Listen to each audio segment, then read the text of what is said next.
નમસ્કાર દર્શક મિત્રો, હું છું આપનો પ્યારો દોસ્ત ડૉક્ટર ડીડી દિયોરા, લોક સાહિત્ય અને હાસ્યનો કલાકાર.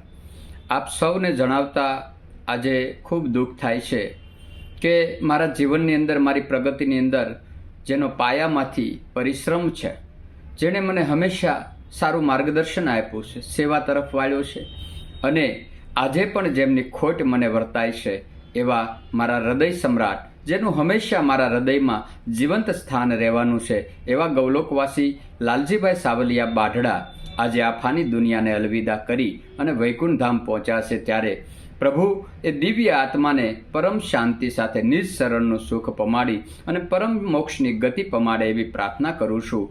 લાલજીભાઈના એ સ્મરણોને જો મારે વાગોળવા હોય તો સાહેબ, જીવનના મારા દરેક સડાવ ઉતારની અંદર મારો એક ખભો બનીને ઊભા રહ્યા છે. એવા તો અનેક લોકોને સાહેબ એમને પ્રેરણા પૂરી પાડી છે. અનેક ગાયોનું જતન થાય એવું મસ્ત મજાનું નેટવર્ક બનાવીને આજે આ દુનિયામાંથી ગયા છે.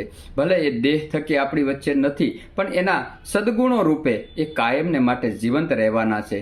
કહેવાય છે કે નામ રહનતા ઠકરા, ઓલા નાણાં નહીં રહન, પણ કીર્તિ ઊંડા કોટડા એ તો પાડ્યાય નહીં પડન. સાહેબ, નાણું કદાચ આજ હોય ને કાલ વયું જાય, પણ કીર્તિ રૂપી સ્તંભ છે એ કાયમ અડીખમ ઊભો રહેવાનો છે. એમ અમારે લાલજીભાઈની જે કીર્તિ છે એ કાયમને માટે અમરત્વ પામશે, અને એક એક ગૌ સેવકોના હૃદયની અંદર, સમાજના દરેક વ્યક્તિના હૃદયની અંદર એના સત્કર્મો કાયમ જીવંત રહેવાના છે. ત્યારે આજ ખૂબ દુઃખ સાથે હું મારા પ્રિય અને મારા આદર્શ એવા ગૌલોકવાસી લાલજીભાઈ સાવલિયા બાઢડાને હૃદયના ભાવથી અશ્રુભીની આંખે શ્રદ્ધાંજલિ આપું છું, અને ભગવાન એના ચરણોમાં પરમ શાંતિ સાથે મોક્ષ પ્રદાન કરે એવી પ્રાર્થના કરું છું. જય ગૌ માતા.